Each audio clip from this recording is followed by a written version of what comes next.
पहले वाली जो हमारी क्लास जो हुई है, जहाँ पे हम लोगों ने मुख्यतः 145 प्रश्नों को देखा था, जहाँ पे विभिन्न प्रकार के सुधारवादी मूवमेंट के बारे में हम लोगों ने देखा था। ठीक है, आज जो है हम लोग मुख्यतः देखेंगे अन्य प्रमुख सुधारवादी आंदोलन जो हुए जो भारत में, उनसे जो प्रश्न बनते हैं क्योंकि काफी महत्वपूर्ण होते हैं, तो वहां से हम लोग कुछ प्रश्न को लेते हैं। तो चलिए आज की क्लासेस जो होती है, आई थिंक आज की क्लासेस इतिहास की जो हम लोग अभ्यास सीरीज जो चला रहे हैं, 13 नंबर क्लासेस है शायद ये। ठीक है, तो चलिए शुरू करते हैं। ठीक है, निम्नलिखित में से किसने एशियाटिक सोसाइटी ऑफ बंगाल की स्थापना की? ठीक है, तो एशियाटिक सोसाइटी ऑफ बंगाल की स्थापना की बात करेंगे तो विलियम जोन्स ने किया था। किसने किया था? तो विलियम जोन्स ने किया था। और साल बता सकते हैं कब किया था? कब किया था विलियम जोन्स ने? ठीक है, 1784 में। ठीक है, बिल्कुल। कब किया था? तो 1784 में किया था। ठीक है, एशियाटिक सोसाइटी ऑफ बंगाल की स्थापना सर विलियम जोन्स ने कब किया था? तो 1784 में। और कहाँ पे किया था? तो कलकत्ता में किया था। ठीक है, पर्पस क्या था इस संस्था की स्थापना करने की? पर्पस की बात करेंगे तो इस संस्था के माध्यम से भारत की प्राचीन संस्कृति, सभ्यता तथा साहित्य को उजागर करने में काफी सहायता आपको देखने को मिलती है। ठीक है, इसकी स्थापना तत्कालीन गवर्नर वारेन हेस्टिंग्स, ठीक है, ने की थी। ठीक है, तो इसका स्थापना में तत्कालीन गवर्नर वारेन हेस्टिंग, जिसका समय काल कब से कब था? वारेन हेस्टिंग का समय काल 1772 से लेके, ठीक है, 85 तक आपको देखने को मिलेगा। ठीक है, और इसकी स्थापना जो थी कब हुई थी? 1784 में हुई थी। तो इसकी स्थापना में हम लोग बात करेंगे वारेन हेस्टिंग्स की प्रमुख भूमिका निभाई थी। ठीक है, इस सोसाइटी के प्रयत्नों से भारत में प्राचीन एवं मध्यकालीन इतिहास के माध्यम से भारतीयों एवं विदेशियों दोनों की रुचि बढ़ी। ठीक है, और भारतीयों को पुनर्जागरण के लिए भरपूर प्रेरणा किया। ठीक है, विलियम जोन्स ने 1789 में, ठीक है, अभिज्ञान शकुंतलम का अनुवाद किया, जो एशियाटिक सोसाइटी द्वारा, ठीक है, अनुमोदित यूरोपीय भाषा में प्रथम ग्रंथ है। ठीक है, तो 1789 में बात करेंगे तो अभिज्ञान शकुंतलम, अभिज्ञान शकुंतलम की रचना कालिदास के द्वारा किया गया था। मूल रचना की बात करेंगे तो कालिदास के द्वारा किया गया है। और उसका बात करेंगे अंग्रेजी में अनुवाद करने का श्रेय जो था किसका था? तो विलियम जोन्स का। ठीक है, और कब किया गया था अभिज्ञान शकुंतलम का अंग्रेजी में अनुवाद? कब किया गया था? तो 1789 में किया गया था। ये भी आपको ध्यान में रखना चाहिए। ये प्रश्न बहुत पूछ देता है, जैसे गीता वाला 1791 है। ठीक है, और ये आपका अभिज्ञान शकुंतलम की बात करेंगे तो 1789 है। कई बार पूछा हुआ क्वेश्चन है। ठीक है, एशियाटिक सोसाइटी बंगाल की स्थापना में किसने अपना महत्वपूर्ण योगदान दिया था? तो वारेन हेस्टिंग्स की बात करेंगे तो एशियाटिक सोसाइटी ऑफ बंगाल की स्थापना में वारेन हेस्टिंग्स का क्या था? तो महत्वपूर्ण योगदान था। आप इसे ध्यान में रखेंगे। ठीक है, वारेन हेस्टिंग्स की बात करेंगे, इनका शासनकाल कब से कब तक था? 1772 से लेके, ठीक है, 1772 से लेके 85 तक इनका काल आपको देखने को मिलेगा। ठीक है, चलिए अब चलेंगे कलकत्ता में एस्थेटिक सोसाइटी की स्थापना के समय बंगाल के गवर्नर कौन था? फिर से सेम क्वेश्चन, तो क्या हो जाएंगे? वारेन हेस्टिंग्स ही होंगे। ठीक है, अब आते हैं विधवा पुनर्विवाह को प्रोत्साहित करने के उद्देश्य से 1871 ईस्वी में, ठीक है, राजमुंदरी सोशल रिफॉर्म एसोसिएशन स्थापित किया गया था। कहाँ पे किया गया था? ठीक है, तो सबसे पहले तो प्रश्न के अंदर से भी आपका क्वेश्चन निकल कर आ रहा है, जैसे विधवा पुनर्विवाह को प्रोत्साहित करने के उद्देश्य से 1871 ईस्वी में राजमुंदरी सोशल रिफॉर्म एसोसिएशन की स्थापना की गई थी। मैंने क्या बोला था, किताब बहुत डिफरेंट है आपका, क्या बोलते हैं उसको, घटना चक्र वगैरह से। पूरे घटना चक्र में राजमुंदरी सोशल रिफॉर्म एसोसिएशन आपको कहीं पे भी नहीं दिखेगा। ठीक है, इसका 40 to 50% क्वेश्चन घटना चक्र से आपको डिफरेंट आपको देखने को मिलता है। ठीक है, तो इसका आंसर क्या होगा? बीरे बीरे सलिंगम के द्वारा किया गया था। ठीक है, तो बीरे सलिंगम का नाम ध्यान में रखिएगा। बीरे सलिंगम के द्वारा विधवा पुनर्विवाह को प्रोत्साहित करने के लिए, ठीक है, राजमुंदरी सोशल रिफॉर्म्स, ठीक है, एसोसिएशन की स्थापना की गई थी। राजमुंदरी आपको दक्षिण भारत में आपको देखने को मिलता है। राजमुंदरी तंबाकू के लिए, तंबाकू आई थिंक रिसर्च सेंटर वहाँ पे है। ठीक है, इसलिए भी जानी जाती है, वहाँ पे की गई थी। दक्षिण में प्रार्थना समाज के प्रचार का श्रेय भी बीरे सलिंगम को ही जाता है। अगर पूछा जाएगा दक्षिण भारत में बताइए प्रार्थना समाज के प्रचार का श्रेय किसे जाता है, तो एक्सटेंशन प्रसार का श्रेय किसे जाता है? तो बीरे सलिंगम को जाता है। ठीक है, बीरे सलिंगम ने अपने समय के तेलुगु के सबसे बड़े विद्वान थे। बीरे सलिंगम आंध्र सामाजिक सुधार आंदोलन के प्रमुख नेतृत्वकर्ता थे। उन्हें तेलुगु में पुनर्जागरण के आंदोलन का जनक भी माना जाता है। ठीक है, तो तेलुगु में पुनर्जागरण के आंदोलन का जनक किसे मानते हैं? तो बीरे सलिंगम को मानते हैं। ठीक है, उन्होंने महिला शिक्षा, विधवा पुनर्विवाह को प्रोत्साहित किया और दहेज प्रथा के विरुद्ध मतलब क्या किया था? संघर्ष किया था। तो ये जो विधवा रिफॉर्म एसोसिएशन की बात करेंगे, इसकी स्थापना 1871 में की गई थी, राजमुंदरी में की गई थी। ठीक है, और इसका प्रमुख उद्देश्य की बात करेंगे तो विधवाओं के पुनर्विवाह के लिए मतलब क्या करना था? प्रोत्साहित करना था। ठीक है, आंध्र सामाजिक सुधार का नेता कौन था? तो वीरेशलिंगम, जिनके बारे में जस्ट अभी हम लोग प्रश्न को पढ़ भी रहे हैं, ये भी आपको ध्यान में रखना है। ठीक है, अब चलिए किसके द्वारा मंदिरों में, ठीक है, किसके द्वारा मंदिरों में प्रवेश के अधिकार की प्रस्तुतिकरण 1899 में तिरुनेलवेली, ठीक है, तिरुनेलवेली में भयंकर दंगे हुए, ठीक है, इसको नाडार बोलते हैं, क्या बोलते हैं, नाडार, नाडार की बात करेंगे तो नाडार मतलब एक समुदाय थी, ठीक है, उनके द्वारा मतलब मंदिर में प्रवेश करने की उनको इजाजत नहीं थी, और इसी के संदर्भ में क्या होता है 1899 में तिरुनेलवेली में क्या होता है, भयंकर दंगे होते हैं, ठीक है। अब देखेंगे 1899 में नडारों द्वारा, ठीक है, नडारे द्वारा तिरुनेलवेली में मंदिरों के प्रवेश के अधिकारों की मांग के कारण भयंकर दंगे हुए। नडारों ने 1910 ईस्वी में, ठीक है, दक्षिण के तमिलनाडु में महाजन संगम की स्थापना की, ठीक है, तत्वबोधिनी सभा की स्थापना देवेंद्रनाथ टैगोर ने 1839 में किया था, कलकत्ता में किया था, ये एक सामाजिक धार्मिक संगठन था, तो ये ध्यान में रखेगा, ठीक है, इंपॉर्टेंट है। नडार, नडार की वजह से क्या होता है, दंगा होता है, जो कि मंदिरों में जाने को लेकर प्रश्न था, ठीक है, मंदिरों में इनको प्रवेश करने की अनुमति नहीं थी। यहाँ तक कि दक्षिण भारत में तो ऐसा ऐसा आपको मोमेंट चला जो सड़क पर चलने के लिए भी संघर्ष करना पड़ा, वहां पर भी सड़क भी मतलब क्या थी, दो प्रकार की सड़क बनी हुई थी, जिसमें मतलब नीच जाति के लोग सड़क पर चल तक नहीं सकते थे, ठीक है। सामाजिक धार्मिक संगठन तत्वबोधिनी सभा का प्रारंभ किसने किया, तो ये देवेंद्रनाथ टैगोर ने किया था। ये जो हुआ था कब हुआ था, 1839 में हुआ था, ठीक है, ध्यान में रखेंगे। अब चलेंगे सत्यशोधक समाज ने संगठित किया, बिहार में आदिवासियों के उन्नयन का एक आंदोलन, गुजरात में मंदिर प्रवेश का आंदोलन, या फिर महाराष्ट्र में एक, ध्यान में रखेंगे, जाति विरोधी आंदोलन। तो सत्यशोधक समाज का जो क्षेत्र जो था, ठीक है, ज्योतिबा फुले जो थे इसके फाउंडर थे, इन्होंने संगठित किया था। इसका क्षेत्र की बात करेंगे तो महाराष्ट्र आपका हुआ करता था, ठीक है, ध्यान में रखेंगे।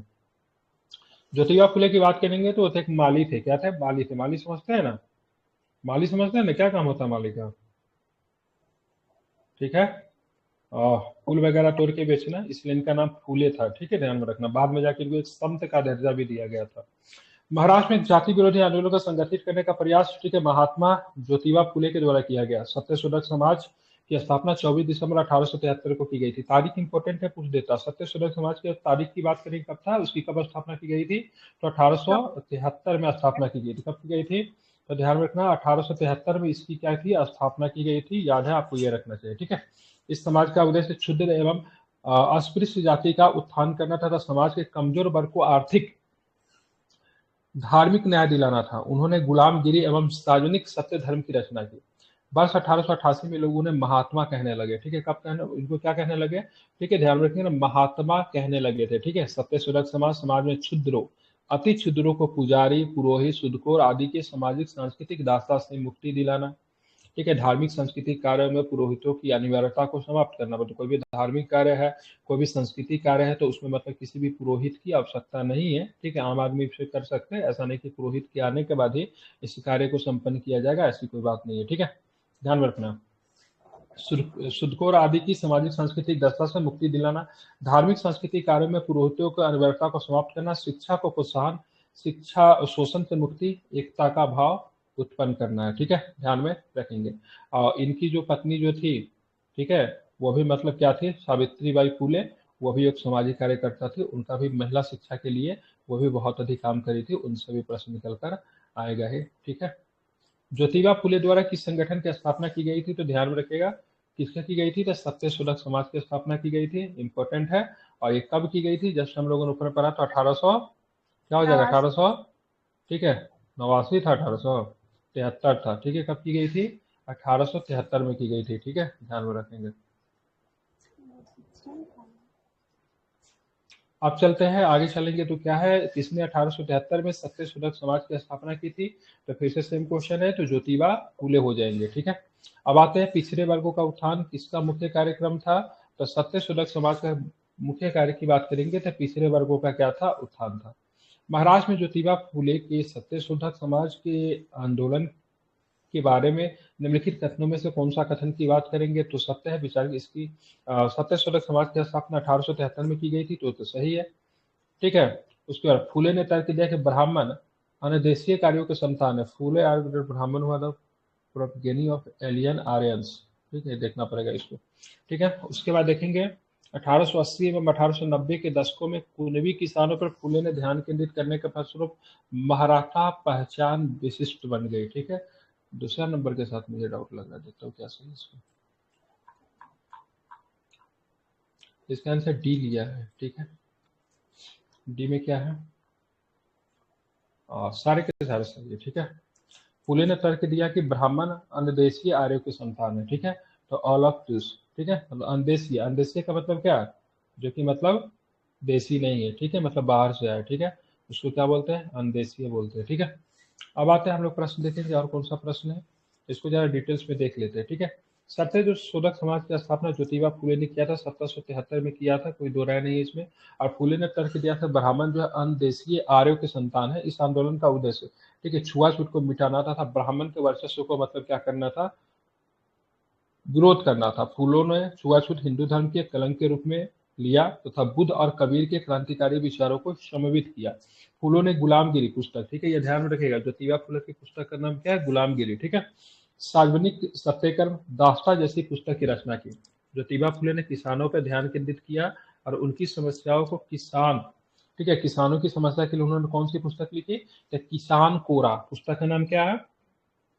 किसान का कोरा नामक पुस्तक के माध्यम से उन्होंने किसानों की समस्या को उठाया था। तो ऐसे भी प्रश्न आ सकते हैं, किसानों की समस्या को उठाने के लिए ज्योतिबा फुले ने किस पुस्तक के माध्यम से उठाई थी? किसान की कोरा। या फिर ऐसे आ सकते हैं, किसान की कोरा नामक पुस्तक से किसानों की समस्या उठाने वाला कौन से समाज सुधारक थे? तो ज्योतिबा फुले, ठीक है। तो ऐसे भी प्रश्न आपको देखने को मिलेंगे, ठीक है। ध्यान में आपको रखना है, माध्यम से उठाए जिसके परिणाम स्वरूप एग्रीकल्चर एक्ट पारित हुआ, ठीक है, पास हुआ, ठीक है। ज्योतिबा फुले स्त्री शिक्षा के प्रबल समर्थक थे। 1851 में एक बालिका स्कूल की भी स्थापना इन्होंने करवाई थी।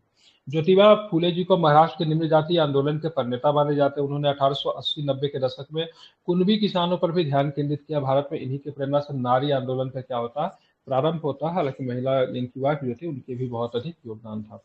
महाराष्ट्र में निम्न जातीय आंदोलन के प्रणेता कौन थे? तो फिर से सेम क्वेश्चन, तो क्या हो जाएंगे? ज्योतिबा फुले, ठीक है।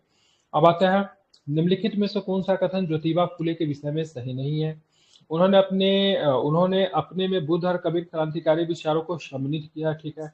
छुआछूत को उन्होंने हिंदू धर्म पे कलंक के रूप में लिया, बिल्कुल ठीक है, ठीक है। दास्ता शीर्षक की पुस्तिका लिखी, वह भी ठीक है, ठीक है, ध्यान में रखना है। उन्होंने पूना सार्वजनिक सभा की स्थापना की, तो ये आपका गर्व है, ठीक है, पूरा सार्वजनिक सभा की स्थापना इन्होंने नहीं किया था। भारत में नारी आंदोलन इनकी प्रेरणा से प्रारंभ हुआ, तो किनकी प्रेरणा से प्रारंभ हुआ? तो ज्योतिबा फुले की प्रेरणा से भारत में नारी आंदोलन क्या होता है? प्रारंभ होता है। आप लोग इसे याद रखेंगे, ठीक है। अब यहाँ पे प्रश्न देखिए क्या है, ठीक है। उसका प्रधान संफल था सामाजिक और धार्मिक सुधार। अपने सामाजिक बुराइयों के निराकरण के लिए विधान निर्माण का सहारा लिया, ठीक है। बाल विवाह, प्रदा विवाह के उन्मूलन के लिए अविराम प्रश्न किया, ठीक है। सामाजिक सामाजिक समस्याओं पर राष्ट्रीय स्तर पर विचार विमर्श और प्रोत्साहित करने हेतु, ठीक है, भारतीय राष्ट्रीय सामाजिक सम्मेलन का उद्घाटन किया, ठीक है, जिसके अधिवेशन बहुत वर्षों तक भारतीय राष्ट्रीय कांग्रेस के साथ साथ होते रहे। इस उद्यम में सांकेतिक व्यक्ति कौन है? तो ये रैनाडे साहब कौन है? तो ध्यान रखेंगे, इनका रैनाडे साहब थे। रैनाडे शब्द थे न्यायाधीश से, ठीक है, इसलिए नाम से इनके लिए क्या लगता है? जस्टिस लगता है। क्या लगता है? जस्टिस रैनाडे इनको कहा जाता था। महादेव गोविंद रैनाडे को पश्चिमी भारत के पुनर्जागरण का जनक भी कहा जाता है, ठीक है। पश्चिम भारत, डेट मीन्स कहाँ पे? महाराष्ट्र में, ठीक है, महाराष्ट्र में, ठीक है। वीर श्रीरंगम की बात करेंगे तो आंध्रा के क्षेत्र में थे, दक्षिण भारत में थे। बंगाल में तो राजा राम मोहन राय थे। महाराष्ट्र में कौन आ जाएंगे? तो रैनाडे साहब महाराष्ट्र में आएंगे, ठीक है। रैनाडे ने राष्ट्रीय सामाजिक सम्मेलन की स्थापना 1887 में रघुनाथ राव के सहयोग से की थी, ठीक है। तो राष्ट्रीय सामाजिक सम्मेलन की स्थापना कब की गई थी? तो 1887 में की गई थी और रघुनाथ राव के सहयोग से की गई थी। इस संगठन का अधिवेशन बहुत वर्षों तक भारतीय राष्ट्रीय कांग्रेस के साथ साथ होता रहा। इस सम्मेलन का प्रमुख उद्देश्य बहु विवाह, बाल विवाह तथा कुलीनवाद जैसी कुप्रथाओं का परित्याग करना था। रनाडे ने ही महाराष्ट्र में विडो मैरिज एसोसिएशन की स्थापना की थी। प्रश्न कई बार पूछा हुआ है, विडो री मैरिज एसोसिएशन, ठीक है, मतलब विधवा पुनर्विवाह संस्था की स्थापना किसने किया था? तो एसोसिएशन की स्थापना रनाडे साहब ने। उन्हीं के प्रयत्नों से डक्कन एजुकेशनल सोसाइटी की स्थापना भी होती है, ठीक है। तो डक्कन एजुकेशनल सोसाइटी, विडो री मैरिज एसोसिएशन सबकी स्थापना में जस्टिस महादेव रैनाडे जी का योगदान था, ठीक है। प्रार्थना समाज की सफलता का सबसे बड़ा श्रेय किसे जाता था? सबसे बड़ा श्रेय रैनाडे को जाता है। रनाडे वर्ष 1867 में स्थापित प्रार्थना समाज के 2 वर्ष पश्चात सम्मिलित हुए थे, ठीक है। तो 1867 में आपका प्रार्थना समाज की स्थापना होती है, उसके कुछ ही दिन के बाद मतलब क्या होता है? रनाडे साहब भी शामिल होते हैं, ठीक है। इनको महाराष्ट्र का सुकरात कहा जाता है। सुकरात बहुत बड़े दार्शनिक थे, हालांकि वे एथेंस के थे। ग्रीक के थे, लेकिन इनको महाराष्ट्र का सुकरात की बात करेंगे तो रेनाडे साहब को कहा जाता है। ठीक है। पूना सार्वजनिक सभा की स्थापना 1870 में रेनाडे एवं ठीक है जीबी जोशी ने पूना में की थी। ठीक है, तो रेनाडे जी का भी योगदान था, जीबी जोशी का भी योगदान था। पूना सार्वजनिक सभा का ध्यान में इसको रखना इंपॉर्टेंट है आपके लिए। ठीक है, तो प्रार्थना समाज ध्यान में रखिएगा, प्रार्थना समाज की स्थापना के श्रेय भी इनको जाता है। ठीक है, पूना सार्वजनिक सभा की स्थापना की बात करें रेनाडे जी के द्वारा कहाँ पे किया गया था, 1870 में किया गया था और महाराष्ट्र में किया गया था। ठीक है, निम्नलिखित में से किसे पश्चिमी भारत के पुनर्जागरण का जनक कहा जाता है, तो क्या हो जाएगा इसका आंसर, तो इसका आंसर हो जाएगा ठीक है रेनाडे। ठीक है, ध्यान में आपको रखना। अब चलते हैं महाराष्ट्र में किसे विडो रिमैरेज एसोसिएशन के विधवा पुनर्विवाह संघ को चलाया, तो किसने चलाया, तो फिर से एक्शन ठीक है महादेव गोविंद रेनाडे। ठीक है, पूना सार्वजनिक सभा की स्थापना कब होती है, तो पूना सार्वजनिक सभा की स्थापना 1870 में आपको पूना सार्वजनिक सभा की स्थापना आपको देखने को मिलती है। कब देखने को मिलती है, तो 1870 में देखने को मिलती है। ठीक है, ये सब प्रश्न आपको एग्जाम में आते हैं। ठीक है, आप इसे याद रखिए, इंपॉर्टेंट है। ठीक है, तो पूना सार्वजनिक सभा की स्थापना 1870। ठीक है, आप देखना निम्नलिखित कथनों पर विचार कीजिए। Calcutta Unitarian committee, tabernacle of new independence, ठीक है, इंडियन रिफॉर्म एसोसिएशन। ठीक है, इस सबका स्थापना ध्यान में इससे पूछ रहा है, इससे केशव चंद्र सिंह का संबंध निम्नलिखित में से किसकी स्थापना से था। ठीक है, तो ध्यान में रखिएगा, इसमें तीसरा वाला जो था इसका नाम था इंडियन रिफॉर्म एसोसिएशन, इनसे भी जुड़े थे। ठीक है, टेबर नेकल ऑफ न्यू इंडिपेंडेंस, इससे भी जुड़े थे। कलकत्ता यूनिटेरियन कमेटी से इनका जुड़ाव नहीं था, केशव चंद्र सेन। ठीक है, अब आते हैं टेबर नेकल ऑफ न्यू न्यू डिस्पेंसन्स का शिलान्यास 24 फरवरी 1867 को केशव सिंह के द्वारा भारतीय ब्रह्म समाज के मंदिर के रूप में किया गया था। टेबरनेकल ऑफ न्यू डिस्पेंसन्स का शिलान्यास कब किया गया था, तो 1868 में किया गया था। किसके द्वारा था, केशव चंद्र सेन के द्वारा किया गया था। भारतीय ब्रह्म समाज के मंदिर के रूप में किया गया था। जबकि इंडियन रिफॉर्म एसोसिएशन की स्थापना भी इनके द्वारा 1870 में की गई थी। ठीक है, तो केशव चंद्र सेन ने ही इंडियन रिफॉर्म एसोसिएशन की स्थापना की, और कब की, तो ध्यान में रखना है 1870 में की। कलकत्ता यूनिटेरियन कमेटी की स्थापना 1823 में राजा राम मोहन राय के द्वारा किया गया था। साथ में विलियम एडम भी इसमें शामिल थे। तो कलकत्ता यूनिटेरियन कमेटी की स्थापना राजा राम मोहन राय और विलियम एडम के द्वारा संयुक्त रूप से किया गया था। तो इसी प्रकार आप देखोगे तो कलकत्ता यूनिटेरियन कमेटी छोड़ के बाकी जो आपका दो संस्था थी, ठीक है, टेबरनेकल ऑफ न्यू डिस्पेंसेशन और इंडियन रिफॉर्म एसोसिएशन, दोनों का स्थापना का श्रेय किसे जाता है, तो केशव चंद्र सेन को जाता है। ठीक है, अब आते हैं महाराष्ट्र में स्थापित परमहंस मंडली के संस्थापक निम्नलिखित में से कौन, निम्नलिखित में से किसमें विश्वास रखते थे। ठीक है, तो ध्यान रखिए, ये लोग जो विश्वास जो रखते, एक ईश्वर एक जाति में विश्वास रखते थे। ठीक है, एक ईश्वर को मानने में तथा जाति नियमों को तोड़ने में विश्वास रखते थे। ठीक है, परमहंस मंडली, इसकी स्थापना 1849 में की गई थी, ध्यान में आपको रखना है। तो महाराष्ट्र में स्थापित परमहंस मंडली के संस्थापक एक ईश्वर को मानते थे तथा जाति नियमों को तोड़ने में विश्वास रखते थे। और इसकी स्थापना का श्रेय, ठीक है, ध्यान रखिएगा, दादोबा पांडुरंग मेहता, दादोबा पांडुरंग मेहता जी, ठीक है, दादोबा पांडुरंग मेहता जी, दुर्गाराम तथा रामचंद्र जयकर को जाता है। इसकी स्थापना की बात करेंगे तो 1849 में इसकी स्थापना आपको देखने को मिलती है। ठीक है, कौन कौन थे, दादोबा पांडुरंग मेहता जी, दुर्गाराम, ठीक है, रामचंद्र जयकर। इसके संस्थापक मूल रूप से जात पात के बंधनों को तोड़ने में विश्वास करते थे। ठीक है, और ये विधवा विवाह एवं स्त्री शिक्षा के भी विश्वास रखते थे। इनके जो सदस्य होते थे ना, चाहे कितने भी बड़े जाति के लोग क्यों ना हो, मतलब नहीं था। यहाँ पे जो खाना जो बनता था निम्न जाति के लोग बनाते थे, उनके बनाए हुए खाना को मतलब क्या करते थे, सभी सदस्य मतलब खाना को खाते थे, जिससे जाति प्रथा मिट सके। ठीक है, तो इसमें खाना बनाने के काम जो होता, जब इनकी मीटिंग वगैरह कुछ भी होती थी, तो निम्न जाति के लोग ही मतलब क्या करते थे, इसमें खाना बनाते थे और सभी उनके बनाए हुए खाना को क्या करते थे, खाते थे। इससे मतलब क्या होता था, तो इससे क्या हुआ, तो इससे मतलब इन जाति प्रथा को मतलब समाप्त करने में क्या मिली, तो सहायता मिली। अब चलते हैं, स्वामी विवेकानंद ने 1857 में रामकृष्ण मिशन की स्थापना की थी, पता ही है। ठीक है, अब चलेंगे महाराष्ट्र में प्रार्थना सभा की स्थापना 1867 में हुआ था। इसमें आत्मारंग पांडुरंग और रैनाडे साहब का भी योगदान था। हालांकि रैनाडे साहब बाद में शामिल हुए थे। ठीक है, 1867 में स्थापना हुआ था प्रार्थना साहब के प्रार्थना सभा का, बाद में रैनाडे साहब पहले से आत्मारंग पांडुरंग जी थे। आप देखेंगे यहाँ पे निम्नलिखित कथनों पे फिर से आपको क्या करना, कौन सा सही है। बंगाल में परमहंस मंडली की स्थापना स्वामी विवेकानंद के द्वारा की गई थी, तो गलत हो गया ना। हिंदू धार्मिक विचारधारा तथा प्रथा में सुधार के उद्देश्य से महाराष्ट्र में प्रार्थना सभा की स्थापना की गई थी। तो ध्यान रखिए, इसकी बात करेंगे तो इसका केवल आपका 2 नंबर सही है, क्योंकि बंगाल में परामर्श मंडली की स्थापना स्वामी विवेकानंद के द्वारा नहीं की गई थी। ठीक है, गलत। अब बात है निम्नलिखित में से कौन लोक हितवादी के रूप में लोकप्रिय हुआ। तो लोक हितवादी गोपाल हरि देशमुख जी को कहते हैं। क्या कहते हैं, इनके टाइटल ही लगा हुआ तो लोक हितवादी। ठीक है, जो कि लोगों के बारे में क्या करते थे, उनके हित के बारे में क्या करते थे, सोचते थे। ठीक है, महाराष्ट्र में नई शिक्षा और नई सामाजिक सुधारों के प्रवक्ता गोपाल हरि देशमुख थे, जो आगे चल के लोक हितवादी के उपमा से मतलब क्या होते हैं, विख्यात होते हैं। ठीक है, उन्होंने आधुनिक मानवतावादी तथा धर्मनिरपेक्ष मूल्यों, अब विवेक संबंध सिद्धांतों के आधार पर भारतीय समाज का पुनर्गठन करने की वकालत की। देशमुख मराठी भाषा में लिखते थे। उन्होंने उन्होंने कहा था कि अगर धर्म सामाजिक सुधार की अनुमति नहीं देता तो उसे बदल दिया जाना चाहिए। ठीक है, क्या लिखा था उन्होंने, ध्यान रखेंगे। अगर धर्म जो है सो मतलब क्या होता है, धर्म की बात करेंगे तो अगर वो सामाजिक सुधार की अनुमति नहीं देता तो उससे मतलब क्या करना चाहिए, बदल देना चाहिए। और किस भाषा में लिखते थे, तो मुख्यतः मराठी भाषा में लिखते थे। ये भी आपको ध्यान में रखना है। ठीक है, क्योंकि वो मानव द्वारा रचित है और बहुत पहले लिखे गए ग्रंथ हो सकता है, बाद में काल के लिए प्रासंगिक न रह जाए। ठीक है, इन्होंने बोला था, देखिए धर्म ग्रंथ की बात करेंगे तो उसको मानव के द्वारा ही लिखा गया है और आज से हजारों वर्ष पहले लिखा गया है, तो उस समय के सिचुएशन के हिसाब से लिखा गया है।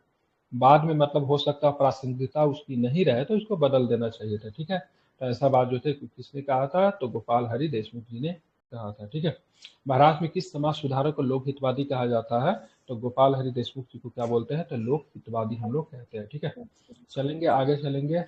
कोई लोग बताइएगा इसमें टोटल प्रश्नों की संख्या कितनी है, क्योंकि मेरा आज टारगेट रहेगा इसको समाप्त कर देना। ये कौन कहता है कि यदि धर्म सामाजिक सुधारों का समर्थन नहीं करता है तो उसे बदल देना चाहिए, क्योंकि मानव के द्वारा क्या है, रचित है। तो ध्यान रखिएगा, गोपाल हरि देशमुख का स्टेटमेंट है। ठीक है, अब इस सती प्रथा को समाप्ति का विरोध करने वाला भारतीय नेता कौन था। ठीक है, तो राधाकांत देव जी ने सती प्रथा के समाप्ति का विरोध किया था। ज्यादातर लोगों ने सती प्रथा का समर्थन किया था, इन्होंने विरोध किया था क्योंकि ये राजा राम मोहन राय के सिद्धांतों के खिलाफ भी थे। ठीक है, 1829 में सती प्रथा को समाप्त करने से संबंधित एक विलियम बेंटिक ने जब नियम 70 के तहत मतलब सती प्रथा को समाप्त किया, तो राधाकांत देव ने इसका मतलब विरोध किया। सती प्रथा भारतीय परंपरा का हिस्सा था, मतलब ये रूढ़िवादी थे। इन्होंने एक मतलब धर्म सभा बनाया। ठीक है, तो राजा राम मोहन राय का आत्मीय सभा था। इन्होंने मतलब क्या ब्रह्म समाज की आत्मीय सभा जो भी कही है, 1830 में इन्होंने मतलब क्या किया, कि धर्म सभा बना, जो कि हिंदुओं में जो पहले से जो मूल चीजें जो शामिल थी उसके विरोध में इन्होंने किया था। ठीक है, तो सती प्रथा की समाप्ति का विरोध करने वाले रूढ़िवादी भारतीय, ठीक है, बंगाली की बात करेंगे तो नेता थे राधाकांत देव। 1830 में धर्म सेवा नामक गठन संगठन का गठन किया और धार्मिक सुधारों के विरोधी थे। वो सामाजिक धार्मिक सुधार क्या थे, विरोधी थे तथा रूढ़िवादिता के समर्थक थे। मतलब किसी प्रकार के धर्म में किसी प्रकार का बदलाव नहीं चाहते थे। उन्होंने सामाजिक धार्मिक मामलों में यथास्थिति बनाए रखने की वकालत की। साथ ही धर्म सभा ने पाश्चात्य शिक्षा विशेष करके बालिका शिक्षा का भी समर्थन किया। ठीक है, उन्होंने संस्कृत में शब्द कल्पद्रुम की रचना की। राधाकांत देव ने बंगाल में राजा राम मोहन राय के विरुद्ध सती विरोधी आंदोलन भी चलाया था। ठीक है, तो राजा राम मोहन राय चाहते थे सती प्रथा समाप्त हो, ये चाहते थे कैसे सती प्रथा बने हुए रहे, क्योंकि मतलब क्या हिंदुओं का मतलब क्या है, मूल आदर्श है इसमें। ठीक है, उनका ऐसा मानना था, मतलब वो क्या थे, रूढ़िवादी थे। जो रूढ़िवादी होंगे वो किसी प्रकार का परिवर्तन पसंद नहीं करते। जैसे आपके घर में आपके रूढ़िवादी कौन हो सकते हैं, आपके दादाजी हो सकते हैं, आपकी दादी जी हो सकते हैं। ठीक है, ध्यान रखिएगा, तो वो ज्यादातर परिवर्तन का पसंद नहीं करते। ठीक है, जैसे कोई बच्चा घर में रहेगा, बोलेगा हम बाइक लेंगे, तो मम्मी पापा तैयार भी हो जाएंगे और दादाजी बोलेंगे कितना बढ़िया, तो घर में साइकिल चलता है, साइकिल से चलाओ स्वस्थ रहोगे, तो वो पसंद नहीं करते। या फिर आधुनिक ड्रेस पहनने के लिए लड़कियों के साथ कभी कभी दिक्कत हो जाता है, तो सबसे घर में दादाजी दादी जी ने ड्रेस के लेकर मूलतः विरोध होता है। ठीक है, तो जो रूढ़िवादी जो होते हैं वो पुराने ख्यालात के होते हैं। ठीक है, उनका मानना होता है जो ठीक है, जो पहले से चल रहा हो ठीक है, परंपरा के ऊपर, धर्म के ऊपर किसी प्रकार की चोट को वो नहीं पसंद करते। ठीक है, तो राधाकांत देव कैसे थे, वो रूढ़िवादी थे। हिंदू धर्म में जो सती प्रथा चल रहा था उनके हिसाब से क्या था, वो सही था। और उसकी विरोध जो राजा राम मोहन राय ने किया, फिर 1829 में संगठन 1829 में जिसको समाप्त किया गया, तो उसके वो खिलाफ थे। ठीक है, तो इसलिए उन्होंने धर्म सभा भी बनाया और उनके खिलाफ उन्होंने क्या किया, इसका आंदोलन किया। भारत में धर्म महामंडल की स्थापना की बात करें, पंडित दीनदयाल शर्मा ने किया था। ठीक है, तो भारत में धर्म महामंडल की स्थापना किसने किया था, तो पंडित दीनदयाल शर्मा ने 1887 ईस्वी में। कहाँ पे किया, हरिद्वार में किया था, जिसका मुख्यालय वाराणसी में था। यह पौराणिक हिंदू धर्म समर्थक हिंदू संगठन था। यह भी पुराना जो हमारा जो हिंदू धर्म जो था उसका मतलब क्या था, ये समर्थक थे। ठीक है, वह बंगाली नेता कौन था जिसने सामाजिक धार्मिक सुधार का विरोध किया और रूढ़िवादिता का समर्थन किया? तो फिर से क्वेश्चन है, मैंने जितने अच्छा से आपको बता फिर कभी भूलोगे नहीं, ठीक है। कौन थे? राधा कांत देव। और ये किस नेता के विचारों के विरुद्ध भी थे? किस नेता के विचारों के विरुद्ध थे ये? और राजा अभी तो राम बताया ना, राजा राम मोहन राय के विरुद्ध, ठीक है। क्या थे? राजा राम मोहन राय के विरुद्ध थे, ठीक है, ध्यान में रखें, ठीक है। राजा राम मोहन राय, ठीक है। और उधर मुसलमान का जो उधर चलेगा, उधर मुसलमानों में जो चले, इस्लाम में जो चलेगा सुधारवादी आंदोलन, जैसे क्या था, अलीगढ़ मोमेंट जो चलेगा, अलीगढ़ आंदोलन चलेगा, उसके विरोध में क्या था? तो उसके विरोध में भी मुसलमानों की एक धार्मिक संस्था बन के निकलते, जिसको बोलते हैं, क्या बोलते हैं, क्या था, देवबंद, ठीक है। देवबंद मूवमेंट जो था उसके विरोध में चल जाता है। तो देवबंद वाले जो थे से मतलब क्या था, सर सैयद अहमद खान के विरोध में थे। इधर मतलब कौन थे? तो इधर मतलब राधाकांत देव की बात करेंगे तो हिंदुओं में जो सुधारवादी आंदोलन चला जाता राजा राम मोहन राय, तो उनके विचारों के खिलाफ थे, ठीक है। सती विरोधी आंदोलन में राजा राम मोहन राय के विरुद्ध बंगाल में रूढ़िवादियों का नेतृत्व किसने किया? किसने किया? तो ध्यान में, राधाकांत देव, ठीक है। तो राधाकांत, बंगाल में बहुत सारे ऐसे लोग थे जिनका मानना था सती प्रथा सही है, ठीक है, सती प्रथा सही है। बंगाल में बहुत सारे ऐसे लोग थे जिनको मानना था सही है। और सती प्रथा का सबसे बड़ी दिक्कत क्या थी ने, क्या होता था, जमींदार का उम्र की बात करेंगे 70 साल 80 साल होता था, ठीक है। ये वाइफ्स रखती थी, वाइफ्स नहीं वाइफ्स, ठीक है। इनकी जो बंगाल में एक ये चर्चा में तब है जबकि एक 70 या 80 साल का एक जमींदार का मात्र 8 साल की लड़की से विवाह हुआ था, ठीक है। आप समझ रहे हैं, मतलब वो कभी भी उसे मिलेगा भी नहीं, कभी उसको देखेगा भी नहीं, उसको पता भी नहीं है, ठीक है। और इसकी मृत्यु के बाद इस बच्ची को क्या होना पड़ेगा? सती होना पड़ेगा। तो काफी चर्चा में तब आया था, ध्यान में से, जो 70 या 80 साल का एक बुजुर्ग था, ठीक है, जमींदार था, उसकी मात्र बहुत सारी पत्नियां थी, जिसमें से सबसे कम उम्र की जो पत्नियां थी वो मात्र 8 साल की एक बच्ची थी, ठीक है। अगर ये 17 80 साल का ये बुढ़ा का अगर मतलब इसका देहांत अगर होता है, तो इस बच्ची को भी सती होना पड़ता है, ठीक है। तो इस तरह की खराब प्रथाएं बंगाल में चल रही, ठीक है। और ये ध्यान में रखिएगा, हम कह रहे हैं, ठीक है, कोई छोटे जाति में, निम्न जाति में नहीं थी, समाज के सबसे उच्च समाज के सबसे जो मतलब बड़े वर्ग होते हैं, इलाइट क्लास जो थे, उनमें ये सब प्रथाएं जो थी विद्वान थी, ठीक है। राजा राम मोहन राय ने इसका विरोध क्यों किया? क्योंकि उन्होंने सबसे पहले इसका विरोध जो था अपने घर से किया, जब उनके भाभी को सती होने के लिए प्रेरित किया जा रहा था। और सबसे पहला विरोध जो था राजा राम मोहन राय को उनके घर में हुआ, उनके माँ से उनका झगड़ा हो गया, माँ ने उनको घर छोड़ने के लिए कह दिया। तो राजा राम मोहन इस बात को लेकर क्या करते थे, घर को भी त्याग देते हैं। 1830 में धर्म सभा की स्थापना किसने किया? तो फिर से क्या हो जाएगा, राधाकांत देव, ठीक है। अब आते हैं निम्नलिखित में से किसने विधवा गृह की स्थापना की? विधवा गृह की स्थापना जो है डीके कर्वे जी के द्वारा किया जाता है, ठीक है। प्रोफेसर थे ये, ठीक है, प्रोफेसर डीके कर्वे जी के द्वारा विधवा गृह की स्थापना की गई, ठीक है। डीके कर्वे ने, ठीक है, पूना में किया था। कहाँ पे किया था? अगर पूछेगा कहाँ पे किया था, पुणे में किया था। कब किया था? तो 1899 में किया था। कर्जन का शासनकाल था, ये भी आपको ध्यान में रखना है, ठीक है। डीके कर्वे समाज, ठीक है, ध्यान में रखेंगे। मुक्ति, ठीक है, महिलाओं का उत्थान, शिक्षा के लिए विधवा पुनर्विवाह संघ के सचिव थे, ठीक है। 1899 में पुणे में एक विधवा आश्रम की स्थापना भी की थी। और वर्ष 1916 में बम्बई में प्रथम महिला विश्वविद्यालय की स्थापना भी की, ठीक है। तो विधवा के लिए गृह की स्थापना की बात करेंगे तो इन्होंने, ठीक है, 1899 में की थी, लेकिन 1916 में महिलाओं के लिए एक विश्वविद्यालय की स्थापना भी ये करके, ठीक है। इन्होंने स्वयं एक ब्राह्मण विधवा से विवाह किया था। स्वयं की भी बात करेंगे तो एक ब्राह्मण विधवा से विवाह किया था। इनकी आत्मकथा का शीर्षक लुकिंग बैक, ठीक है, लुकिंग बैक। इनकी आत्मकथा का शीर्षक क्या है, मतलब टाइटल क्या है? तो लुकिंग बैक। क्या नाम है? लुकिंग लुकिंग बैक, ठीक है, ध्यान में रखेंगे। लुकिंग बैक जो है इनका शीर्षक है, ठीक है। अब चले कर्वे। पश्चिम भारत में डीके कर्वे का नाम निम्नलिखित में से किस संदर्भ में आता है? तो ये विधवा पुनर्विवाह के लिए जाने जाते हैं, ठीक है, और साथ में स्त्री शिक्षा के लिए भी जाने जाते हैं। दोनों ऑप्शन हो, ठीक है, सी और डी दोनों इसका उत्तर माना गया था, ठीक है, ध्यान में रखेंगे। अब आते हैं किस समाज सुधारक की आत्मकथा जिसका शीर्षक लुकिंग बैक है। 1890 के दशक में पूना में महिलाओं के लिए, ठीक है, महिलाओं के लिए, ठीक है, विद्यालय की स्थापना करने में उनके अनुभवों के बारे में बताती है। तो धोधो केशव कर्वे, डीके कर्वे, ठीक है। आपको पता होना चाहिए, इनको भारत रत्न से भी सम्मानित आई थिंक किया गया है। अगर गूगल चेक करके देखे तो डीके कर्वे को भारत रत्न मिला है। एक जाति एक धर्म और एक ईश्वर में विश्वास करता हूँ, निम्नलिखित किसने कहा है? ठीक है, तो ये स्टेटमेंट की बात करेंगे तो नारायण गुरु का है। ठीक है, एक जाति एक धर्म और एक ईश्वर का स्टेटमेंट किनका है? तो नारायण गुरु का स्टेटमेंट है, ध्यान में रखेंगे।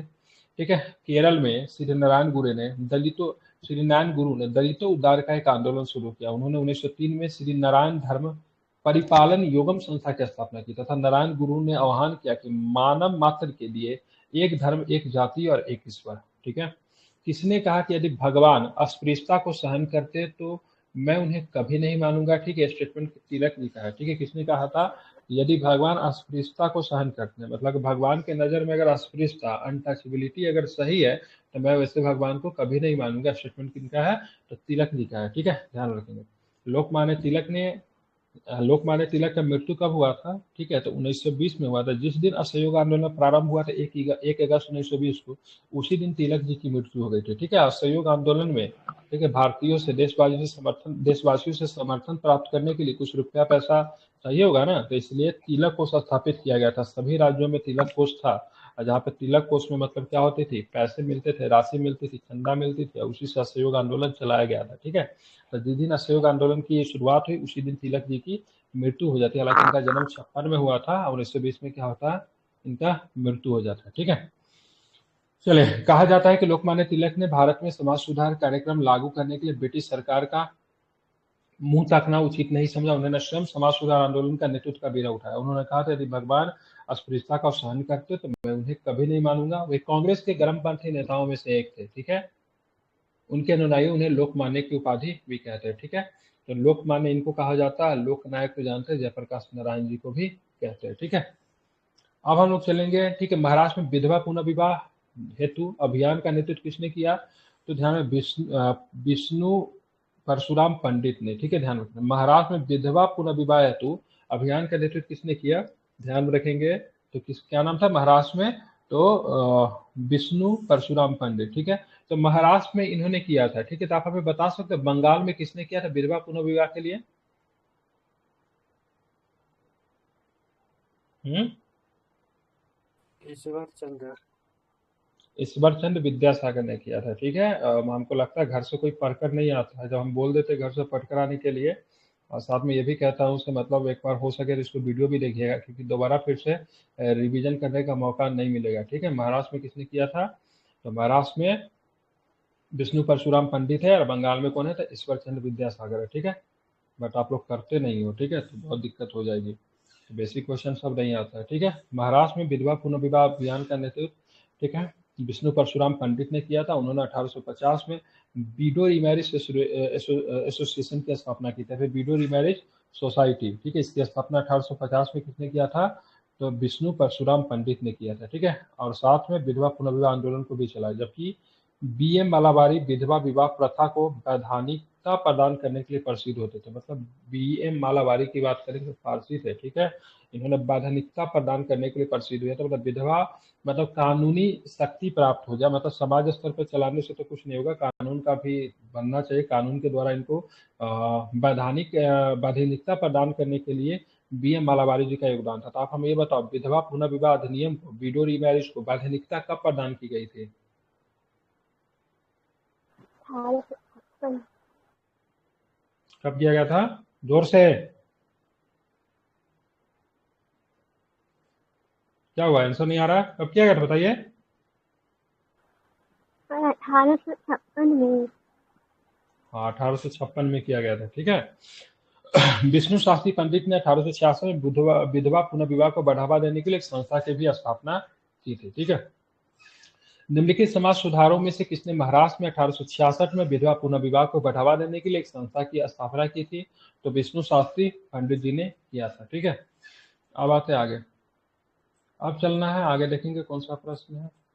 हाँ, ठीक है, 19वीं शताब्दी में वीडियो रीमैरिज एसोसिएशन का संस्थापक कौन थे? तो विष्णु शास्त्री पंडित है। ठीक है, who was the founder of servant of India society? Service of India society के संस्थापक कौन थे? तो कौन थे? तो ध्यान रखिए कौन थे? तो गोखले साहब थे। ठीक है, जीके गोखले। जीके गोखले की बात करेंगे। गोपाल कृष्ण गोखले किनके राजनीतिक गुरु थे ये? Mahatma Gandhi.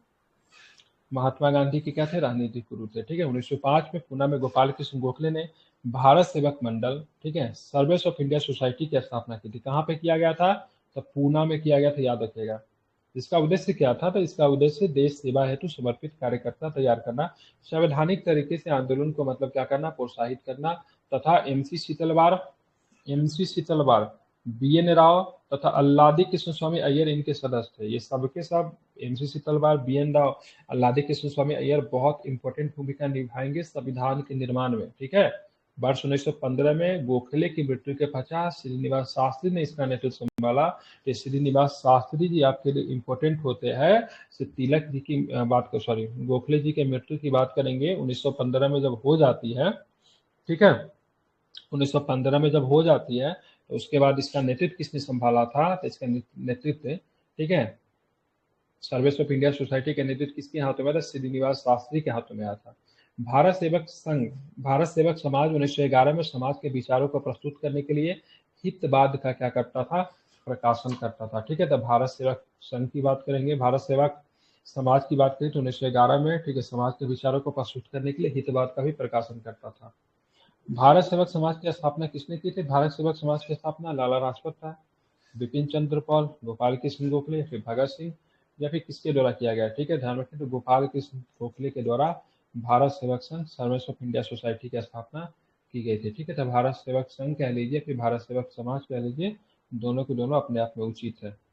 Service of India society का उद्देश्य क्या था, अगर बात की इनका पर्पस क्या था, इनका पर्पस था, ठीक है, देश की सेवा के लिए समर्पित कार्यकर्ता को क्या करना, तैयार करना। ठीक है, इन्होंने किया था, जैसे कि आप देखोगे श्रीनिवास शास्त्री हो गए, या फिर एमसी शीतलवार हो गए, बी.एन. राव साहब हो गए, अल्लादी कृष्ण स्वामी अय्यर हो गए, जो कि मतलब संविधान के जो ड्राफ्टिंग कमेटी के बी.एन. राव, ठीक है, सॉरी, अल्लादी कृष्ण स्वामी अय्यर सदस्य भी थे। बी.एन. राव की बात करेंगे तो संवैधानिक सलाहकार भी थे। ठीक है, अब देखेंगे आगे क्या प्रश्न, वो भी जरा हम लोग देखते हैं। ठीक है, अब यहाँ पे देखना है, 1 मिनट रुक जाएंगे आप। चलिए, अब यहाँ पे देखते हैं हम लोग। MC शीतलवार, BN. राव था, अल्लादी कृष्ण स्वामी अय्यर प्रख्यात सदस्य किसके थे, तो सबके साथ सर्वेंट्स ऑफ इंडिया सोसाइटी के क्या थे, ये सदस्य थे। ठीक है, देव समाज का संस्थापना किसने किया था, तो शिव नारायण अग्निहोत्री ने देव समाज का स्थापना किया। ये भी थोड़ा दूसरे ढंग का संस्था था, थोड़ा इनमें थोड़ा हम लोग पढ़ लेते हैं। ठीक है, देव समाज की स्थापना 1887 में शिव नारायण अग्निहोत्री ने लाहौर में किया था। कहाँ पे हुआ था देव समाज की स्थापना, तो देव समाज की स्थापना की बात करें लाहौर में हुआ था। ठीक है, इसका मुख्य उद्देश्य था आत्मशुद्धि, गुरु की श्रेष्ठता की स्थापना, मानवतावादी कार्य करना। इस समाज की शिक्षाओं को देवशास्त्र नामक पुस्तक में संकलित किया गया। ठीक है, रामकृष्ण परमहंस दक्षिणेश्वर के काली मंदिर के पुजारी थे। उनके चिंतन में भक्ति से प्रभावित होकर विवेकानंद जी ने रामकृष्ण मिशन की स्थापना 1897 में की थी। ठीक है, और ये रामकृष्ण परमहंस के शिष्य थे स्वामी विवेकानंद। ठीक है, ये जो था देव समाज जो था, थोड़ा इनका झुकाव जो था हिंदुत्व की तरफ ही था। ठीक है, क्योंकि यहाँ पे भी आत्मशुद्धि, गुरु की श्रेष्ठता पे मुख्यतः बल दिया गया, लेकिन थोड़ा सा इनका झुकाव जो था हिंदुत्व की तरफ था। ठीक है, अब आते हैं हमारा प्रार्थना समाज, यंग इंडिया, लोक हितवादी, सत्यशोधक समाज, ठीक है, रहनुमाई, ठीक है, मादा यशन सभा के लिए निम्नलिखित में से कौन सा विकल्प जो है सही है। ठीक है, तो प्रार्थना समाज के कौन हो जाएंगे, प्रार्थना समाज के फाउंडर कौन हो जाएंगे, बताइए क्या थे प्रार्थना समाज के। आत्माराम आत्मनंदा।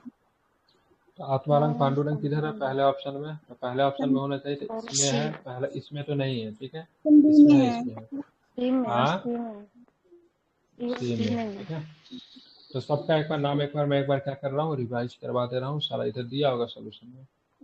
अब देखते हैं, प्रार्थना समाज की स्थापना की बात करेंगे 1867 में हुआ था। कब हुआ था, 1867 में प्रार्थना समाज की स्थापना होता है। और इसका श्रेय, इसके संस्थापक की बात करें कौन थे, तो आत्माराम पांडुरंग थे। ठीक है, अब आते यंग इंडिया की बात करेंगे, तो यंग इंडिया 1919 था, और इनके जो थे मोहनदास करमचंद गांधी, जिसको बोलते थे M.K. गांधी। लोक हितवादी की बात करें महाराष्ट्र में था, इनका था गोपाल हरि देशमुख थे। सत्यशोधक समाज की बात करेंगे 1873 में कौन थे, ज्योतिबा फुले। ठीक है, इनको महात्मा कहते थे। ठीक है, रहनुमाई माजदा यशन सभा की बात करें 1851 में नरोजी हरदोना जी। ठीक है, ये किसके थे, पारसी, ठीक है, पारसी मूवमेंट से जुड़े हुए थे। ठीक है, तो ये पारसी समाज सुधार आंदोलन था। ठीक है, पारसी, ध्यान में रखना है। ठीक है, बाल गंगाधर तिलक की बात करेंगे, किससे संबंधित है बाल गंगाधर तिलक, तो पूना सार्वजनिक सभा हो गया। ठीक है, एज ऑफ कंसेंट बिल हो गया, गौरक्षणी सभा हो गया, ठीक है, आत्मीय सभा हो गया। 1 2 3 इसका आंसर क्या हो, एक गौरक्षणी सभा से ये नहीं थे, ठीक है, 1 और 2 हो जाएंगे, ठीक है, क्या हो जाएंगे, तो पूना सैनिक सभा से तिलक साहब थे, और सहमति की आयु विधेयक दी एज ऑफ कंसेंट बिल जो था वो भी बाल गंगाधर तिलक की सहमति से संबंधित है, ठीक है, ध्यान रखेंगे, तो 1 2 सही है, ठीक है।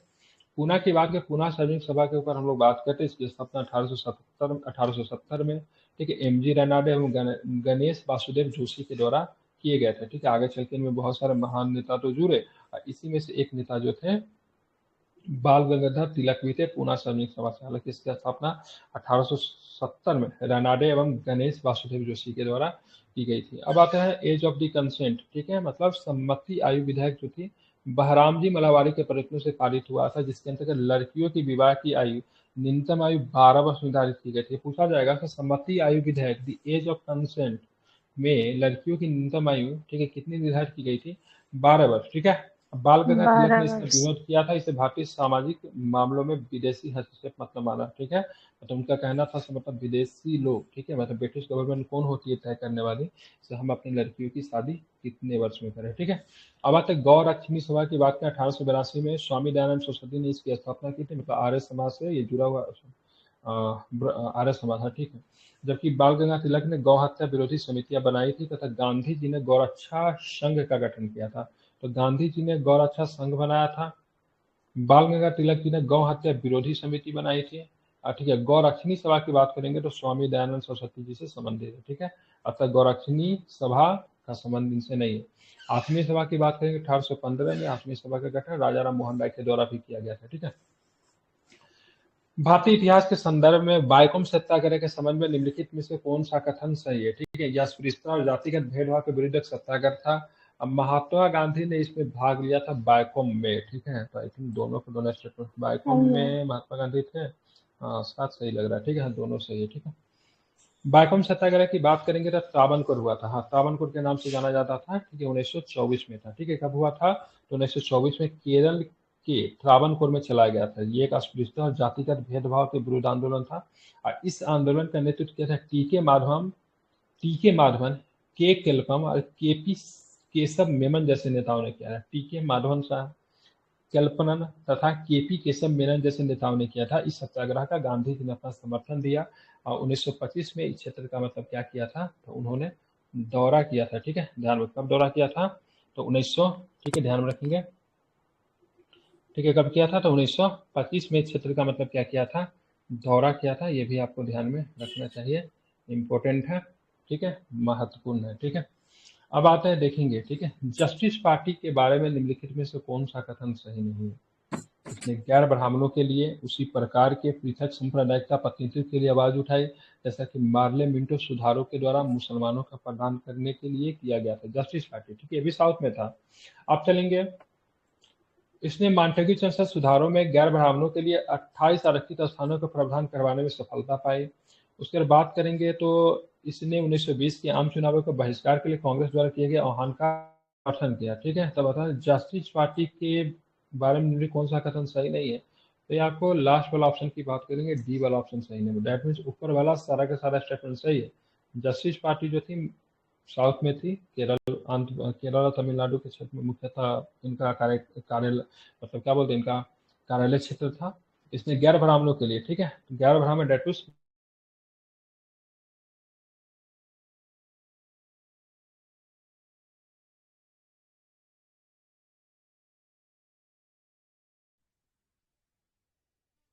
सर आवाज नहीं आ रही आपकी।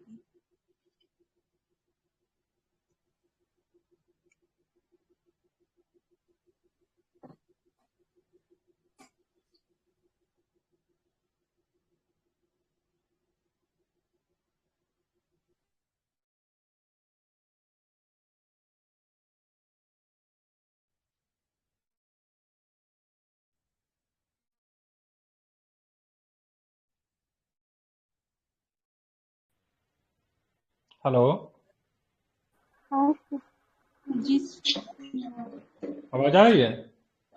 अभी आ रही, उस ये टाइम से नहीं। हाँ अच्छा, आवाज आ रहा सर, लेकिन स्क्रीन नहीं आ रहा। ठीक है, तो हम लोग पढ़ रहे थे जस्टिस पार्टी के बारे में। ठीक है, तो जस्टिस पार्टी के बारे में निम्नलिखित में से कौन सा कथन सही नहीं है? तो इसमें गैर ब्राह्मणों के लिए भी उसी प्रकार के पृथक संप्रदायिकता प्रतिनिधित्व के लिए आवाज उठाए, जैसा कि मार्ले मिंटो सुधार द्वारा माइक बंद कीजिए उठाया गया था। तो ये आपका ठीक है। ठीक है, इसमें किसी प्रकार की कोई दिक्कत नहीं है, ध्यान में रखिएगा। भूस्वामियों द्वारा, ठीक है, भूस्वामियों द्वारा शहरी गैर ब्राह्मण मध्यम वर्ग का संरक्षण प्राप्त है, ये भी आपको सही है। ठीक है, 28 आरक्षित स्थानों का प्रावधान करवाने में इनको सफलता मिल गई थी। ठीक है, और कब किया था? मांटेग्यू सिम्पसन सुधार में, ये भी आपका सही है। ठीक है, बाकी गलत कौन है? तो 1920 के चुनाव का बहिष्कार कांग्रेस ने किया था, लेकिन इन्होंने मतलब नहीं किया था। ठीक है, 1916 में क्या होता? मद्रास में गैर ब्राह्मण नेताओं जैसे की बात करेंगे टीएम नायर, ठीक है, पी त्यागराज चेट्टियार, और ठीक है ध्यान में सीएन मुदलियार ने कौन कौन नेता थे? तो नेता के नाम ध्यान में रखिए, जस्टिस पार्टी के नेता कभी पूछा जाता है। टीएम नायर, पी त्यागराज चेट्टियार और सीएन मुदलियार ने दक्षिण भारतीय उदारवादी महासंघ की स्थापना की। इन संघ ने जस्टिस नामक समाचार पत्र का प्रकाशन भी किया। इस पत्र की लोकप्रियता के कारण, ठीक है, इसका नाम मतलब जस्टिस पार्टी से पड़ा था। ठीक है, यह आंदोलन मुख्य रूप से गैर ब्राह्मणों पर केंद्रित था, जिसे धनी भूस्वामियों और, ठीक है, शहरी गैर ब्राह्मण मध्यम वर्ग का संरक्षण प्राप्त था। इसने गैर ब्राह्मणों के लिए पृथक सांप्रदायिकता प्रतिनिधित्व की आवाज भी उठाई थी। ठीक है, और ब्राह्मणों के लिए क्या देना चाहिए? अलग से, मतलब क्या मतलब? गैर ब्राह्मण के लिए, जो ब्राह्मण नहीं है उनके लिए अलग से, मतलब क्या मतलब? पृथक सांप्रदायिक प्रतिनिधित्व देना चाहिए। ठीक है, एवं मांटेग्यू सिम्पसन सुधारों में गैर ब्राह्मणों के लिए 28 आरक्षित सीटों को प्रावधान करवाने में मतलब इनको सफलता भी मिल गया था। मांटेग्यू सिम्पसन रिपोर्ट की बात करेंगे तो 1919 में आई थी। ठीक है, रहनुमाई मजदयासन सभा किससे जुड़ा था? तो ध्यान रखें किससे जुड़ा था? तो ये आपका पारसियों से जुड़ा था। ध्यान में इसको आपको रखना है, किससे जुड़ा था? तो पारसियों से जुड़ा था। ठीक है, रहनुमाई, ठीक है, मजदयासन तथा पारसी सुधार आंदोलन से जुड़ा था। इस संस्था की स्थापना 1851 में, ठीक है, नरौजी फरदोंजी, ठीक है, दादा भाई नरौजी, टीआर कामा, ठीक है, एस बंगाली ने की थी। इस संस्था का प्रमुख उद्देश्य धार्मिक क्षेत्र में विद्वान रूढ़िवादिता को समाप्त करना, नारी शिक्षा को प्रोत्साहित करना, पर्दा प्रथा, बाल विवाह का मतलब क्या करना? विरोध करना था। रहनुमाई मजदयासन सभा ने राप्त गुप्तार की बात करेंगे, इसका मतलब होता है सत्यवादी। क्या होता है? सत्यवादी नामक पत्रिका का प्रशासन किया। ठीक है, तब ये पत्रिका का क्या किया? प्रकाशन किया। राप्त गुप्तार पारसी में था। ठीक है, ध्यान रखेंगे। ठीक है, अब भारत में नवरोज उत्सव मुख्यतः पारसियों का नव वर्ष है। ठीक है, नवरोज की बात करेंगे, आपका नवरोज उत्सव जो होता है, ठीक है, ये पारसियों का मतलब क्या होता है? तो पारसियों का मतलब नव वर्ष होता है। क्या होता है? तो नव वर्ष होता है, ये भी आपको ध्यान में रखना है। ठीक है, और ये पारसी समुदाय जो पूजा कहाँ पे करते हैं? कहाँ पे पूजा करते हैं? ठीक है, अग्नि मंदिर में ये लोग पूजा करते हैं। कहाँ पे करते हैं? तो अग्नि मंदिर की बात करेंगे तो इनका पूजा स्थल है। ठीक है, और पारसियों का बात करेंगे तो धर्म ग्रंथ कौन सा है? ठीक है, तो धर्म ग्रंथ की बात करेंगे तो जैन अवस्था। ठीक है, कहा जाएगा जैन अवस्था की बात करेंगे तो इनका धर्म ग्रंथ है। ठीक है, जैन अवस्था की बात करेंगे तो क्या है? तो इनका धर्म ग्रंथ है, ये भी आपको ध्यान में रखना है। ठीक है, और जो ग्रेगोरियन कैलेंडर के अनुसार 21 मार्च को प्रतिवर्ष आपको देखने को मिलता है।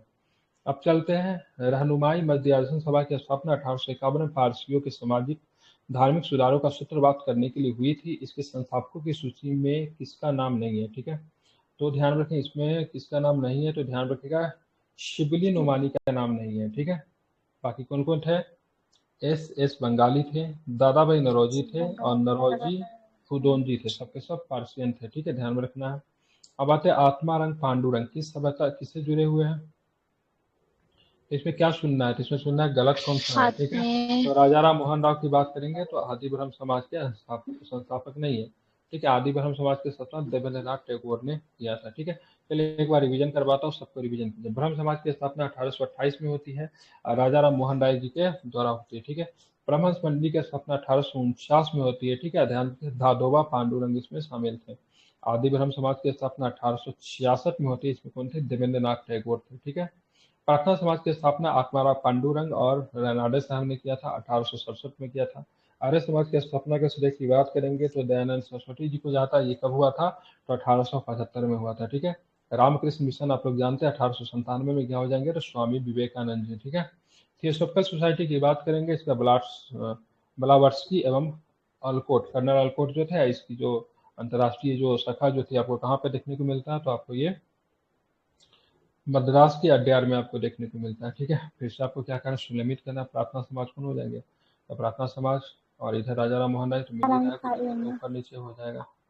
ठीक है, और आर्य समाज की बात करेंगे तो किधर हो जाएगा, आर्य समाज उस उधर ही था, रामकृष्ण मिशन स्वामी विवेकानंद का मिला लीजिएगा। ठीक है, प्रार्थना समाज आत्माराम पांडुरंग हो जाएंगे, आर्य समाज दयानंद सरस्वती जी हो जाएंगे, रामकृष्ण मिशन स्वामी विवेकानंद जी हो जाएंगे, मिला लीजिएगा। ठीक है, अब आते हैं निम्नलिखित में से कौन सुमेलित नहीं है, तो राजा राम मोहन राय के द्वारा ब्रह्म समाज तो ठीक तो है, आर्य स्वामी दयानंद सरस्वती आर्य समाज सही है, स्वामी विवेकानंद की बात करेंगे तो ध्यान में रखना रामकृष्ण मिशन सही है। ठीक है, जस्टिस कोमिन बर्नार्डो के द्वारा थियोसॉफिकल सोसाइटी की स्थापना नहीं की गई थी। ठीक है, आप देखेंगे इसका सबका साल आपको क्रम में आपको इसको लिखना है, क्या लिखना है, निम्नलिखित घटना भी था, रामकृष्ण मिशन की स्थापना कब हुई थी, तो 1897 में। ठीक है, आर्य समाज की स्थापना 1875 में, ब्रह्म समाज की स्थापना की बात करेंगे तो 1828 में, और 28 परमहंस मंडली जो था 1849 में था। ठीक है, परमहंस मंडली को चेक कर लेता हूँ, 1849 होना चाहिए।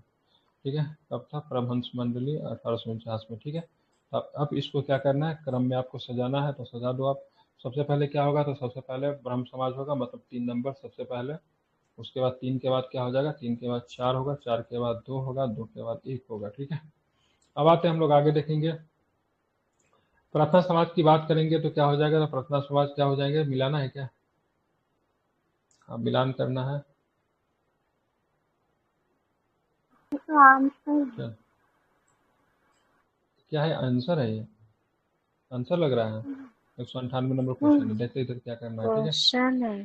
ठीक है, तो इधर इसका आंसर क्या है, डी दिया है। ठीक है, तो एक मिनट, पटना समाज की बात करेंगे तो ध्यान में रखेंगे कौन होंगे, रेनाडे साहब होंगे। ठीक है, ब्रह्म समाज की बात करेंगे राजा राम मोहन राय, आर्य समाज की बात करेंगे तो क्या हो जाएंगे, दयानंद सरस्वती, सॉरी हाँ ठीक तो है, आर्य समाज ठीक है। और रामकृष्ण मिशन की बात करेंगे तो किधर है, स्वामी विवेकानंद जी रामकृष्ण मिशन हो जाएंगे। ठीक है, इसको आप लोग लगा लीजिएगा। चलिए आप चलते आगे चलेंगे तो क्या है यहाँ पे देखिए। ठीक है, अब यहाँ पे देखना है, ठीक है, सूची 1 और सूची 2 को सुमेलित कीजिए और सूचियों के नीचे दिए गए कूट का प्रयोग करके सही उत्तर चुनना है। ठीक है, तो ईबी रामास्वामी नायकर जो थे सेल्फ रिस्पेक्ट मूवमेंट से जुड़े हुए थे, सत्यशोधक समाज से ये जुड़े हुए थे। ठीक है, तो यहाँ पे मैंने डी का क्या लगाया, डी का 3, डी का 3, और बी का क्या लगाया, बी का 1।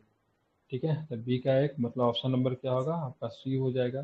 ठीक है, ए का क्या हो जाएगा, अयोधी दास की बात करेंगे तो ये डीएमके से जुड़े थे। ठीक है, द्रविड़, सॉरी डीएमके नहीं, द्रविड़ महाजन सभा होता है। ठीक है, और उसके बाद जॉन राशिनम बच गया, तो द्रविड़ समझन से ये जुड़े हुए थे। ठीक है, अब आते हैं अयोधी दास की बात करेंगे तो द्रविड़ महाजन सभा से जुड़े हुए थे। ज्योतिबा फुले आप लोग जानते हैं सत्यशोधक समाज हो जाएगा। जॉन रथिनम की बात करें द्रविड़ कजगम हो जाएगा। ईबी रामास्वामी नायकर की बात करेंगे तो सेल्फ रिस्पेक्ट मूवमेंट हो जाएंगे। ठीक है, इसको आपको ध्यान में रखने है। ठीक है,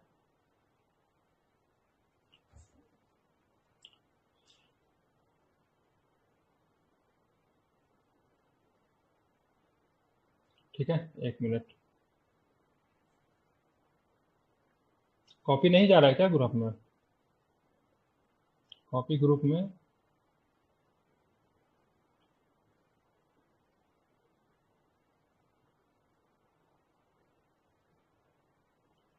चलिए आप चलते हम लोग देखते हैं बहराम जी मलारबारी। ठीक है, बहराम जी मलारबारी किससे जुड़े हुए थे, तो ये आपको जुड़े हुए थे विधवा पुनर्विवाह से ये जुड़े हुए थे। ठीक है, कर्नल सुलेमान की बात करेंगे तो ठगी से जुड़े हुए थे। ईश्वर चंद्र विद्यासागर की बात करेंगे तो विधवा पुनर्विवाह से इनका भी जुड़ाव था। ठीक है, राजा राम मोहन राय की बात करेंगे तो राजा राम मोहन राय की बात करेंगे तो पोलीगैमी, सती प्रथा से जुड़े हुए थे। ठीक है, सती कल्प से जुड़े हुए थे। ठीक है, तो इसमें क्या करना है, मिलान करना है। चलिए इसका आंसर बी है, वैसे मैं बता दिया हूँ, देख लीजिएगा। ठीक है, आप देखेंगे यहाँ पे बहराम जी मलाबार ने बाल विवाह के विरोध में, ठीक है, आंदोलन किया और इसी के प्रयास 1891 में, ठीक है, सम्मति आयु अधिनियम एज ऑफ कंसेंट एक्ट पारित हुआ। 12 वर्ष से कमाई की कन्याओं के विवाह पर प्रतिबंध लगा दिया गया। कर्नल सुलेमान ने ठगी प्रथा का अंत किया था। ईश्वर चंद्र विद्यासागर विधवा, ठीक है, विधवा विवाह के समर्थक थे तथा इनके प्रयास से 26 जुलाई 1856 को विधवा पुनः विवाह अधिनियम पास हुआ। राजा मोहन राय के प्रयासों के फलस्वरूप सती प्रथा रेगुलेशन 1829 में नियम 70 के द्वारा सती प्रथा पे प्रतिबंध लगा दिया। ठीक है, बाल गंगाधर तिलक ने एज ऑफ कंसेंट सम्मति आयु अधिनियम का विरोध किया था। अगर पूछा किसने विरोध किया था तो इन्होंने विरोध किया था। इसमें भारतीय सामाजिक मामलों में विदेशी हस्तक्षेप माना था, इसलिए इन्होंने क्या किया था, इसका विरोध किया था। ठीक है, ध्यान में रखेंगे, समझ गए। कॉपी ग्रुप में नहीं जा रहा है, कैसे हो सकता है?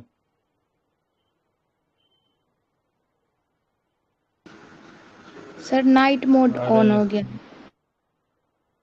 नाइट मोड अभी कैसे ऑन हो गया है? कैसे उल्टा सेटिंग कर दिया है?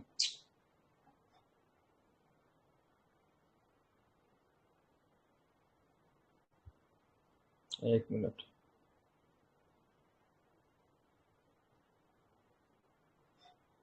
ठीक है, आप डालिए, अब जाएगा।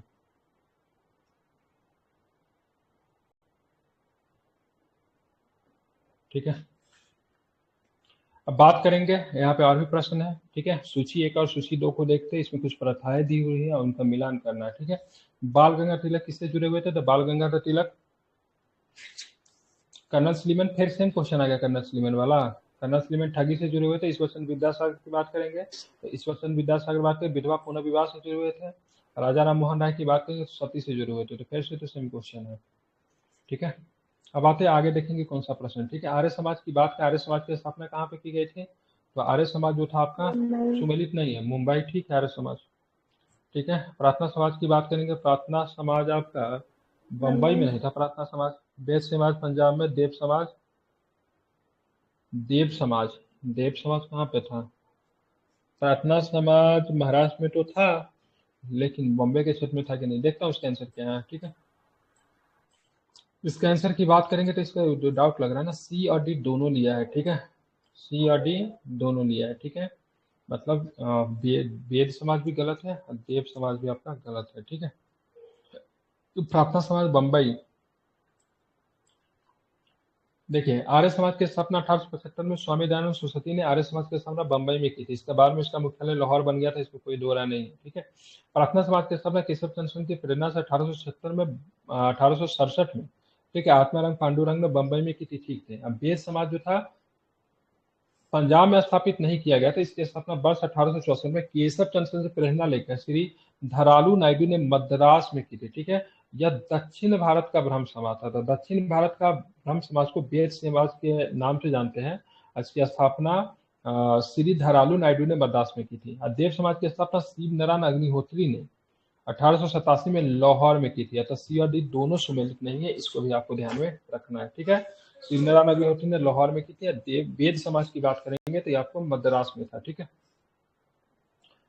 अब देख केशव चंद्र सेन की बात करेंगे तो केशव चंद्र सेन, ठीक है, लाला हंसराज, ठीक है, लाला हंसराज जो थे तो ये तो आपको आर्य समाजी ही थे। ठीक है, लाला हंसराज तो आर्य समाजी ही थे। गोपाल कृष्ण गोखले के आगे पुनः सार्वजनिक सभा से हो जाएंगे। ठीक है, रनाडे की बात करेंगे, ध्यान रखेंगे तो इससे हो जाएगा, भारत सेवक समाज से हो जाएंगे। अब कौन बचे? केशव चंद्र सेन की बात करेंगे तो साधारण ब्रह्म समाज से हो जाएंगे। ठीक है, ध्यान में रखना। तो राजा राम मोहन राय आत्मीय सभा, ध्यान में 1815 में स्थापित किया गया था। देवेंद्र टैगोर की बात की तत्वोधनी सभा 1839 में। ठीक है, केशव चंद्र आदि ब्रह्म समाज में, ठीक है, केशव चंद्र सेन की बात करेंगे साधारण ब्रह्म समाज से था। आत्माराम पांडुरंग और गोविंद अनाडे की बात करेंगे, महादेव गोविंद अनाडे का ध्यान रखें प्रार्थना समाज। महादेव गोविंद और पूना सार्वजनिक सभा से भी जुड़े हुए थे। ज्योतिबा फुले जी थी सत्य सुदक समाज से थे। सर सैयद अहमद खान मोहम्मदन एल्गो ओरिएंटल कॉलेज अलीगढ़ 1875। तुलसी राम जिनको शिव नारायण शाह भी कहते हैं वो थे राधा स्वामी सत्संग से जुड़े हुए थे 1861। फिर खटखट खटखट की आवाज होने लगा। चलिए अब चलते हैं आगे, चलते हैं कौन सा प्रश्न देख रहे हैं वो जरा देखेंगे। ठीक है, चलिए यहाँ पे देखेंगे आर्य समाज की स्थापना 1875 में। ठीक है, ठीक है, विवेकानंद जी की रामकृष्ण मिशन की स्थापना 1897 में। कर्नल अलकॉट की बात करेंगे theosophical society New York 1875। Gopal Krishna Gokhale की बात करेंगे तो भारतीय Sevak Sangh the servants of India society 1905। ठीक है, गोस्वामी तुलसीदास, ठीक है, 1532 से लेकर 1623 तक ये रहते हैं, 90 वर्ष तक लगभग जीवित है। ठीक है, मध्यकालीन शगुन काव्यधार के राम भक्त थे, ठीक है। और मुगल शासक अकबर तथा जहांगीर के समकालीन थे राम गोस्वामी तुलसीदास, ठीक है। अब गोस्वामी तुलसीदास की बात करेंगे तो इन्होंने मतलब रामचरितमानस की रचना भी की थी। केशव चंद्र सेन के अनुयायी शिवनाथ शास्त्री तथा आनंद मोहन बोस ने 1878 में साधारण ब्रह्म समाज की स्थापना की थी। इसके प्रमुख अनुयायियों में बिपिन चंद्र पाल, द्वारकानाथ गांगुली तथा सुनीलनाथ बनर्जी शामिल थे, ठीक है। केशव चंद्र सेन ने भारतीय ब्रह्म समाज की स्थापना भी किया था, ठीक है। निम्नलिखित शाही कालानुक्रम में बताना। केशव चंद्र सेन, देवेंद्रनाथ टैगोर, राजा राम मोहन और विवेकानंद, ठीक है। तो सबसे सीनियर कौन थे और जूनियर कौन होंगे उस हिसाब से आई थिंक इनको बताना है, ठीक है।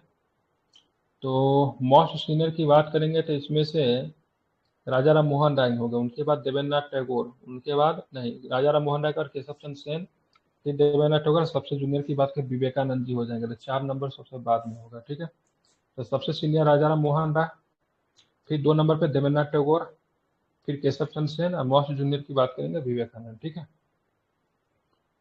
और फिर से मिलान करना है कि कितने क्वेश्चन है इसमें टोटल, हाउ मच क्वेश्चंस, किन्हीं ने देखा नहीं जब हम बोले थे उसी समय देखने के लिए कितना 52 क्वेश्चन, कितना 252 252 है, ठीक है। तो चलिए आज 205 तक रखते हैं, ठीक है। बाकी जो क्वेश्चन जो है सो कल के क्लास में हम लोग देखेंगे, ठीक है। कोई हड़बड़ी नहीं है, जितना दिमाग में जाना चाहिए उतना ही करना चाहिए, ठीक है। आपकी क्लास फिर के 7:30 हो रहा है ना, 8:30 बजे से शुरू करते हैं, फिर 9 बजे से शुरू करेंगे। तो सेट करेंगे, आज सेट होगी आपकी, ठीक है। सेट हमने ग्रुप में डाल दिया था।